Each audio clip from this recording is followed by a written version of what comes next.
Buenas tardes, muchas gracias por sumarse. Mi nombre es Agostina Valdés, soy licenciada en nutrición y formo parte del equipo de soporte nutricional DropCare de la empresa de internación domiciliaria Global Care. En esta ocasión nos encontramos para hablar de las complicaciones gastrointestinales en la nutrición enteral domiciliaria.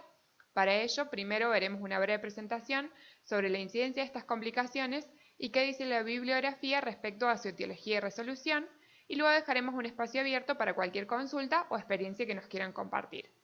Les pido por favor que silencien sus micrófonos para que se pueda escuchar correctamente.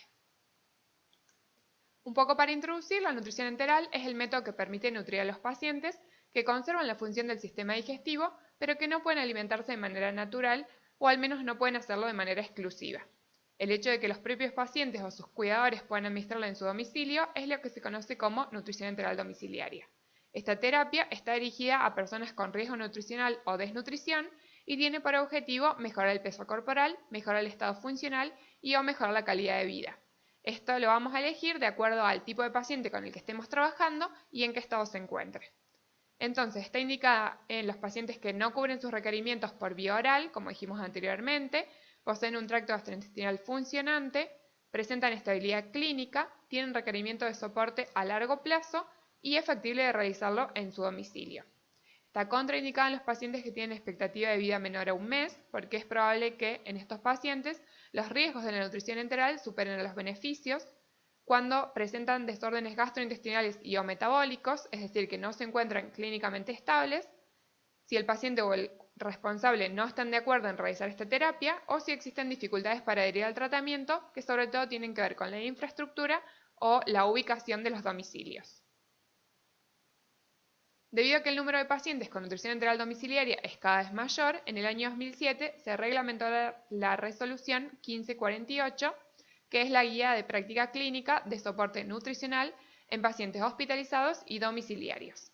Esta refiere que cuando un paciente requiere de enteral o parenteral y no existen otros motivos para que permanezca hospitalizado, este tratamiento debe realizarse en el domicilio. Se puede tratar con la misma eficacia que si estuviera internado, mejorando las expectativas y la calidad de vida del paciente y evitando la hospitalización prolongada con todos los riesgos que la misma conlleva. Entonces, el soporte nutricional domiciliario permite al paciente permanecer en su entorno sociofamiliar y disminuye los costos en salud. Además, aclara que debe ser llevado a cabo por un equipo especializado al ser una práctica compleja y que su uso inadecuado puede asociarse a complicaciones que pueden comprometer la vida de nuestro paciente. Entonces, ¿cuándo indicar nutrición enteral domiciliaria? Las guías ESPEN de nutrición enteral domiciliaria nos sugieren indicarla cuando hay una ingesta menor al 60% de los requerimientos, cuando los pacientes adultos consumen menos de 10 kilocalorías kilo día, cuando hay un déficit de 600 a 800 calorías y por lo tanto nos resulta imposible cubrir este déficit a través de la suplementación oral, cuando hay una pérdida de peso mayor al 5% en un mes o mayor al 15% en 3 meses, y nos invitan a tener especial atención en los pacientes que tienen diagnóstico de enfermedad neurológica, cáncer de cabeza y cuello y síndromes malabsortivos, ya que estos pacientes son candidatos a recibir nutrición enteral en algún momento de su patología.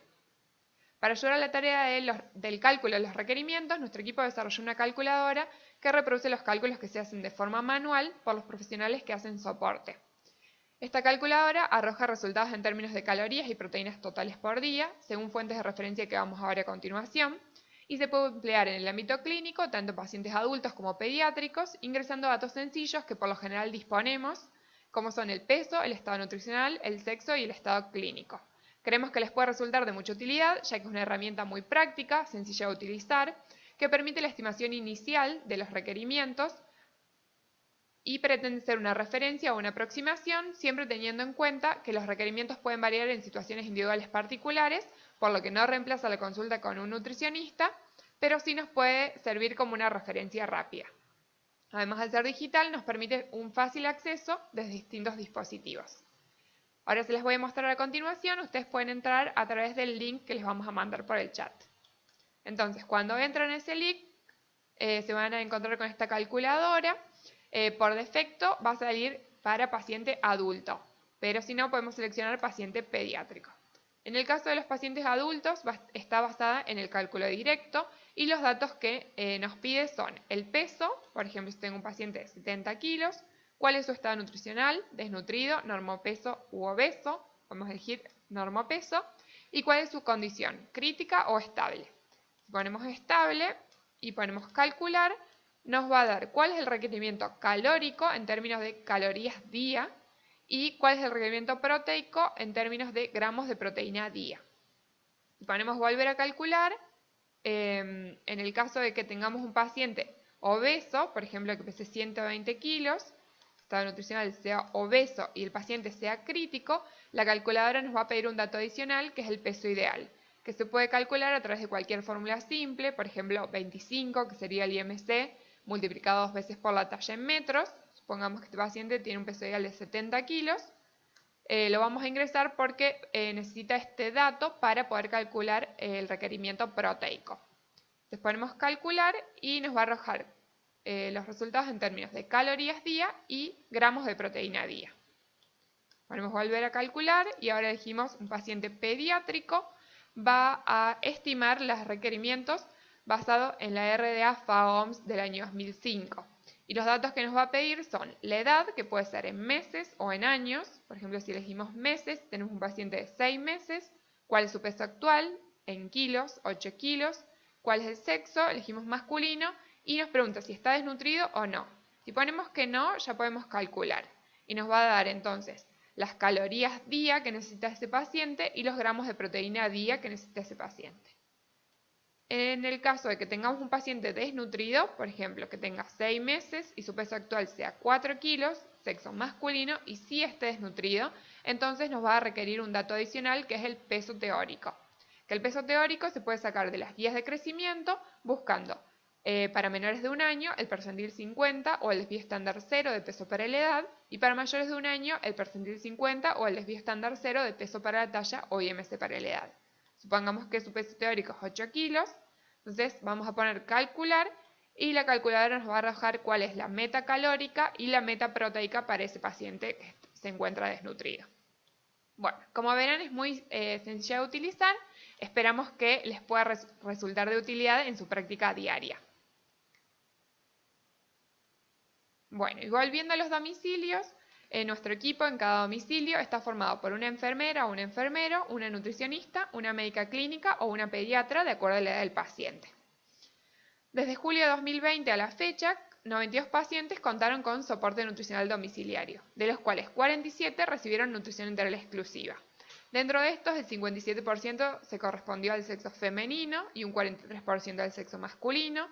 El 75% de los pacientes presentó una edad adulta, nuestro paciente más añoso de 100 años, el 25% una edad pediátrica, nuestro niño más pequeño de 1 mes, y en cuanto al diagnóstico, casi el 64% presentó un diagnóstico de origen neurológico, un 24% algún tipo de trastorno de la deglución y el 13% restante otro tipo de diagnóstico como puede ser una cardiopatía o un paciente oncológico. Adentrándonos en las complicaciones que se pueden desarrollar durante la nutrición enteral domiciliaria, la bibliografía las clasifica en 4 tipos. Tenemos las complicaciones mecánicas, como pueden ser la colocación incorrecta de la sonda, la obstrucción de la sonda o la gastrostomía, la pérdida periostoma de la gastrostomía y las lesiones de la mucosa originadas por las sondas. Las complicaciones infecciosas, dentro de las que encontramos la broncoaspiración, la diarrea por contaminación de la fórmula y la infección del sitio de la gastrostomía. Las complicaciones metabólicas, como puede ser la hiperglucemia y la deshidratación. Y por último, las complicaciones gastrointestinales, que son las complicaciones más frecuentes que vamos a desarrollar a continuación, y dentro de estas encontramos la constipación, la diarrea y los vómitos. Si bien se sabe que las complicaciones gastrointestinales son las más frecuentes, hay muy pocas publicaciones que dan cuenta de la frecuencia de estas. El grupo español NADIA, de Nutrición Artificial Domiciliaria y Ambulatoria, encontró, al igual que nosotros, un 55% de prevalencia de complicaciones gastrointestinales de los pacientes que recibían nutrición enteral domiciliaria. Si bien ninguna de estas complicaciones motivó un ingreso hospitalario y todas se pudieron resolver favorablemente en los domicilios, nos parece importante conocer las complicaciones y sus causas, ya que nos ayuda a evitar aquellas que son prevenibles y disminuir las consecuencias de las inevitables. Dentro de las complicaciones gastrointestinales de nuestros pacientes, un 39% presentó constipación, seguido de un 16% que presentó diarrea y por último un 11% presentó vómitos. Bueno, la constipación puede definirse como la acumulación excesiva de materia fecal en intestino grueso, más prácticamente como la ausencia de catarsis por más de 3 o 4 días. En consonancia con la bibliografía, es la complicación más frecuente. Debemos saber que la constipación se puede clasificar en dos tipos, puede ser de tipo primario o secundario. En el primario existen factores intestinales como alteraciones en la propulsión y o el vaciamiento rectal, y el secundario es cuando es reflejado de otras enfermedades.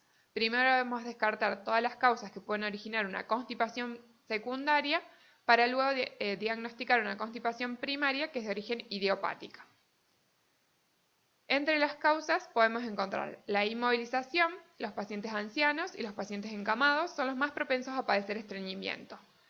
Además, el estreñimiento puede estar asociado a trastornos neurológicos. Por ejemplo, en la enfermedad de Parkinson es el síntoma no motor más frecuente, presentándose en un 66%, y en los pacientes que tienen lesión medular se presenta en un 60%. Los pacientes con discapacidad tienen entre un 25 y un 65% de prevalencia, y los factores que facilitan la constipación en estos pacientes tienen que ver con alteraciones en la motilidad intestinal asociadas a lesiones neurológicas que afectan el colon, la inmovilidad prolongada, la ausencia de postura erecta para defecar, alteraciones óseas como puede ser la escoliosis, la hipotonía y el uso de fármacos. Otra gran causa de constipación son los fármacos. El estreñimiento puede ser efecto adverso de varios fármacos, como son los antidepresivos, los antipsicóticos, los antiespasmódicos, los antiparkinsonianos, las benzodiazepinas, los antihistamínicos y los anestésicos, debido a que todos estos fármacos tienen un efecto anticolinérgico y pueden afectar la motilidad intestinal. Además, el uso crónico de opioides puede causar o exacerbar la constipación, e incluso ya se denomina este trastorno como estreñimiento inducido por opioides. Debemos saber que el 50% de estos pacientes va a responder a tratamientos habituales y la otra mitad va a requerir de antagonistas de receptores de opioides. En relación a la dieta, podemos encontrar como causa un insuficiente aporte de fibra y un insuficiente aporte hídrico. Como consecuencia de la constipación se puede presentar la obstrucción intestinal, la perforación intestinal, el sobrecrecimiento y la traslocación bacteriana, además del malestar y la angustia que se generan tanto en el paciente como en sus familiares o cuidadores. Para la prevención es importante llevar un control y un registro de la catarsis. Y las guías ESPEN nos recomiendan la inclusión de fórmulas con fibra y una adecuada hidratación. En relación a la fibra, se recomiendan entre 20 y 35 gramos diarios para adultos y para niños la edad en años más 5 gramos. Si bien hay pocos estudios y están elaborados con muestras muy pequeñas, estos sugieren que el uso de fórmulas con fibra en pacientes inmovilizados con nutrición enteral crónica aumenta la frecuencia de las deposiciones y por ende disminuye el uso de laxantes. Debemos saber que las fórmulas para adultos traen entre 10 y 20 gramos de fibra cada 1000 calorías y una relación variable entre fibra soluble e insoluble. Las fórmulas pediátricas tienen una composición mucho más variable e incluso muchas de ellas son sin fibra. Entonces, en los casos que no podemos llegar a las recomendaciones de fibra a través de las fórmulas como viene, podemos hacer uso de módulos de fibra, que estos vienen de fibras mixtas o de fibras solubles, y debemos tener en cuenta también no superar las recomendaciones máximas de fibra porque se pueden producir pérdida de otros nutrientes como son los minerales. En cuanto al aporte hídrico, debemos considerar que las fórmulas integrales no aportan el 100% de su volumen como agua, siendo alrededor de un 85% en las normocalóricas y un 70% en las hipercalóricas. Y entonces debemos cubrir el resto del requerimiento hídrico a través de agua libre por la sonda o por la gastrostomía. Esto para la prevención de la constipación. Si ya tenemos instaurada la constipación, la recomendación es primero la resolución a través del empleo de farmacología y luego la inclusión de fórmulas con fibra. Si tenemos un paciente que se alimenta con una fórmula sin fibra, no se recomienda darle fibra durante la constipación, ya que puede favorecer la formación de un bolo fecal. Entonces, para el tratamiento podemos elegir entre distintos laxantes, que se van a seleccionar de acuerdo al tipo de paciente y al tiempo que lleve la constipación. Pero hay grandes grupos. Tenemos los laxantes osmóticos, que son agentes hipertónicos que mediante el fenómeno de ósmosis atraen el líquido hacia el lumen intestinal para ablandar la materia fecal y acelerar el tránsito colónico. Dentro de estos, el polietilenglicol es el que tiene mayor evidencia. Debemos considerar que como efecto adverso puede presentar diarrea y náuseas. La lactulosa, que también se encuentra en este grupo, si bien tiene un efecto prebiótico, generando ácidos grasos de cadena corta, presenta mucha distensión abdominal y cólicos.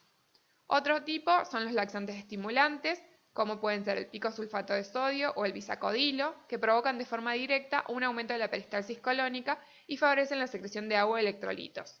Pueden presentar como efectos adversos dolor abdominal, meteorismo y desequilibrio electrolítico, por lo que por lo general no se recomienda su uso a largo plazo. Otro tipo son los formadores de bolo, como el psyllium, que son coloides hidrófilos que aumentan el volumen de la materia fecal al absorber agua. No tienen un efecto inmediato, pero sí son seguros para su uso a largo plazo. Y como efecto adverso pueden presentar distensión abdominal e hiporexia. Por último, los laxantes emolientes o lubricantes, como son la vaselina o la glicerina, no cuentan con estudios suficientes para recomendar su uso, ya que presentan riesgo de efectos adversos graves, como son la broncoaspiración, la mala absorción de nutrientes y la incontinencia anal, por lo que están totalmente desaconsejados. Si el paciente no resuelve con ninguno de estos laxantes que mencionamos, entonces tenemos que hacer uso de enemas y también nos puede ser de utilidad el uso de prokinéticos. Respecto a los prebióticos y los probióticos, todavía hay una evidencia muy débil, por lo que no se recomiendan de manera rutinaria para el tratamiento de la constipación. Dentro de nuestros pacientes que presentaron constipación, el 80% ya hacía uso de una fórmula con fibra, por lo que muchas veces debemos considerar que el aporte de fibra y el aporte hídrico no nos son suficientes para evitar la constipación y debemos recurrir a las medidas farmacológicas que mencionamos anteriormente. Y un 80% de estos pacientes se encontraba inmovilizado, que es una de las grandes causas de constipación en la nutrición enteral domiciliaria. La diarrea puede definirse como 3 o más deposiciones de consistencia líquida o una deposición mayor a 1000 mililitros de consistencia líquida. Es la segunda complicación más frecuente y tiene una incidencia variable según el criterio diagnóstico que se utilice. Sin embargo, tenemos que tener en cuenta, para no confundirnos, que las deposiciones de un paciente alimentado con nutrición enteral son más bien pastosas, y esto no debe interpretarse como diarrea a menos que se vuelvan líquidas y ocurran más de 3 veces al día. También debemos saber que durante la primera semana de la nutrición enteral, el tracto gastrointestinal debe adaptarse a la fórmula líquida y entonces es más probable que el paciente presente deposiciones de menor consistencia. Dentro de las causas de la diarrea encontramos la medicación, la terapia farmacológica, especialmente los antibióticos, pueden causar diarrea. Debemos evaluar si el cambio en la consistencia de las deposiciones se asocia al inicio o al aumento de alguna dosis de medicación. Otra causa pueden ser las infecciones, por lo que debemos respetar rigurosamente las normas de higiene durante la preparación, la administración y la conservación de la fórmula, como así también asegurar la utilización de agua seguro, tanto si la fórmula se prepara en domicilio, como si se administra agua libre a través de la sonda o la gastrostomía. Otra causa de diarrea puede ser una infusión a una velocidad muy rápida o una osmolaridad muy alta de la fórmula y que el paciente no la esté tolerando. Y por último, debemos considerar que se puede presentar una pseudodiarrea o diarrea por rebosamiento en los pacientes que están constipados, por lo que es importante llevar registro de la catarsis para no confundirnos, ya que el tratamiento es completamente diferente. Como consecuencia de la diarrea se puede presentar deshidratación, deterioro de la absorción de nutrientes, además del malestar y la angustia que se generan tanto en el paciente como en su entorno. Para el manejo debemos evaluar la etiología, ver la medicación. Si la diarrea, por ejemplo, se debe a un sobrecrecimiento bacteriano por un uso prolongado de antibióticos, se puede administrar un fármaco regenerador de la flora intestinal. Si no, debemos realizar un coprocultivo y es importante no indicar fármacos antidiarreicos antes de descartar una diarrea de origen infeccioso, ya que de otra manera sería contraproducente.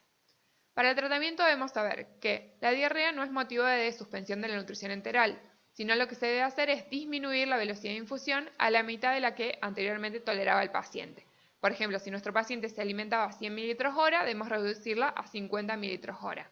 Para esto es ideal el uso de bombas para asegurarnos de esa velocidad de infusión, y las guías ESPEN nos recomiendan en los casos de diarrea la inclusión de fórmulas con fibra, principalmente a base de fibra soluble o módulos de fibra soluble. Si con esta inclusión después de unos días la diarrea no cede, podemos pensar una diarrea por mala absorción y en estos casos sí estaría indicado rotar a fórmulas semielementales. Por último, encontramos los vómitos, con una frecuencia en la bibliografía entre un 10 a un 22%. Como causas podemos encontrar una posición incorrecta de la sonda o de la cabecera de la cama del paciente, una infusión a muy rápida velocidad o también pueden ser efectos secundarios de la medicación, de la patología o del tratamiento que esté recibiendo ese paciente. Como consecuencia se puede presentar la broncoaspiración, la deshidratación y el desequilibrio del medio interno, además del malestar y la angustia que se genera tanto en el paciente como en sus cuidadores o familiares. Para la prevención debemos tener en cuenta elevar la cabecera de la cama de 30 a 45 grados durante la administración de la fórmula enteral y mantenerla 20 a 30 minutos después de que termine si el paciente se alimenta a través de bolos o de manera intermitente. Si tenemos un paciente que se alimenta de manera continua, entonces la cabecera de la cama debe permanecer permanentemente incorporada. También es importante chequear la ubicación de la sonda, que se puede hacer a través de la radiografía, la auscultación de aire o la aspiración del contenido gástrico. Y es importante el uso de sondas adecuadas, siempre que sea posible, sondas flexibles y de pequeño calibre, ya que las sondas gruesas y rígidas inducen con mayor facilidad el vómito. Para el tratamiento debemos saber que esta complicación sí es causa de suspensión de la alimentación. Debemos suspender la alimentación, evaluar la causa y reiniciar a una velocidad baja si los vómitos no se repiten.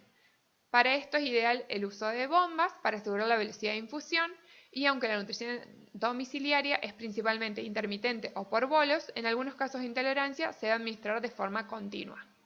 Respecto a la fórmula, podemos considerar cambiar una fórmula que no tenga un contenido excesivo de grasa ni una alta osmolaridad y con proteína del suero o mezcla de proteínas, evitando la caseína, que puede formar un coágulo en el estómago y afectar a la digestión de la fórmula y consiguientemente provocar la aparición de vómitos. También no son de utilidad el uso de prokinéticos para acelerar el vaciamiento gástrico. Y por último, vamos a recordar que la alimentación ha sido prescripta en base a los requerimientos del paciente, por lo que no se debe prolongar la interrupción o la disminución de la velocidad, ya que estaríamos en detrimento del estado nutricional de nuestro paciente. Con esto terminamos, espero haber sido clara, muchas gracias por su atención y ahora dejamos un espacio abierto para cualquier duda o experiencia que nos quieran compartir.